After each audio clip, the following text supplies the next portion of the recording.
Who put this band on my ship?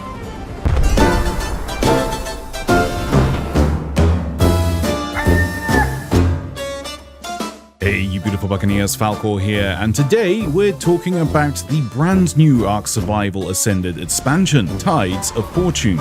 And why? Well, firstly, thank you very much to ARK for sponsoring today's video, and secondly, pirates. And of course for proving that dinosaurs and pirates are somehow a combination that just works. Honestly, I'm as surprised as you are. Now, when the DLC was first announced, one question kept popping up: is this just another map? No, it's actually a completely different way to play ARK. Tides of Fortune takes us back into the Genesis simulation, but this time the simulation has decided we've had enough fun. Most advanced technology is gone, tech gear is off the table, and perhaps the biggest change of all, there are no flyers. So if your master plan was to tame an Argentavis and completely ignore the map, that's adorable. The game has politely informed you that you're now a sailor, and honestly, that's what makes this DLC so interesting. The ocean isn't just something you cross anymore, it is the adventure. Ships aren't another transport option, they're the heart of the expansion. Exploration, treasure hunting, gathering resources, traveling between biomes, and even combat all revolve around sailing. After years of flying over everything in ARK, it's genuinely refreshing to have every journey matter again. Of course, this is still ARK, so every journey also has a decent chance of ending with something introducing itself through the bottom of your boat, but thankfully, you're not alone. Following you around as a floating AI companion who somehow managed to remain aggressively optimistic despite living in a simulation where literally everything wants to eat you. Need to travel between Genesis biomes? It'll happily teleport you. Need supplies? It runs the Cosmic Store. And as you complete objectives, you'll earn hexagons, which you can spend on resources and useful supplies. Because apparently, surviving dinosaurs now comes with customer rewards. And honestly, the contrast is brilliant. You're sprinting away from a prehistoric nightmare, while this robot cheerfully tells you interesting facts about the local wildlife. Did you know this predator has an excellent sense of smell? Yes, it's currently demonstrating that.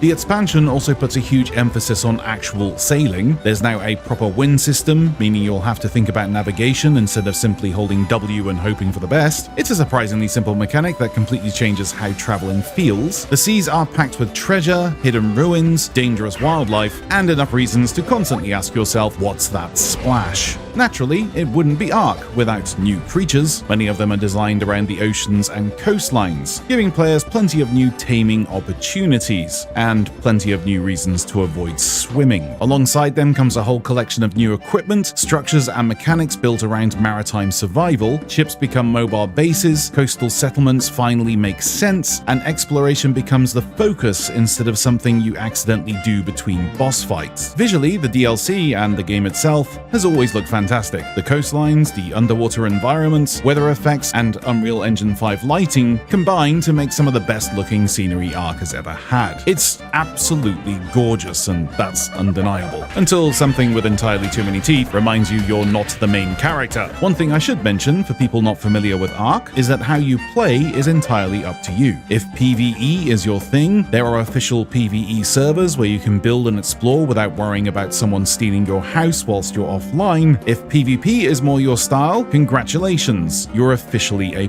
pirate. And if neither sounds appealing, you can always play solo or with friends on a private world. Now then, let's talk about ships.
that ruined the mood.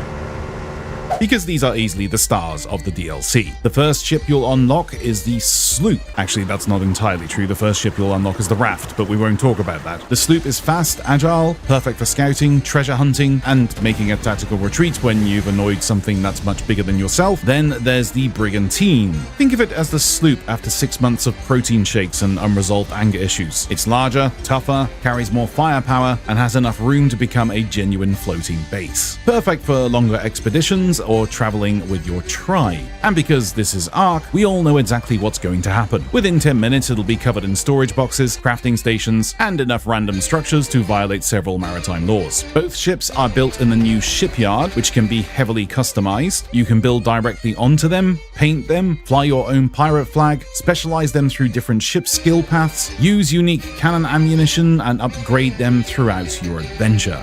Now, the Genesis simulation is completely free to download. However, all of the new engrams, including the shipyard, the sloop, the brigantine, and the rest of the new survival content, are part of the Tides of Fortune DLC. So if you're wondering why somebody else is captaining a fully armed pirate ship while you're still floating around on a wooden raft, that's why. And I know someone's going to ask, what's the point in pirate ships when I can just fly over the ocean? Well, as I mentioned before, you can't. That's the whole point. Flyers are disabled, advanced technology is heavily restricted. If you want to explore, you sail. If you want treasure, you sail. Ships aren't just transport, they're the meta. On PvP servers, you'll battle other players across the sea, and on PvE servers, you'll still have hostile AI ships, dangerous wildlife, and enough sea monsters to keep things interesting. Actually, on PvP servers, you'll have all of that and other players. And through every disaster, your relentlessly cheerful AI companion will still be hovering beside you, calmly explaining the local ecosystem while you're halfway inside a Tyrannosaurus Rex. Honestly, I still can't decide if it's trying to help or just provide death commentary. But anyway, the DLC is available now, so if anything I've talked about today sounds like your sort of adventure, definitely go and check it out. There are links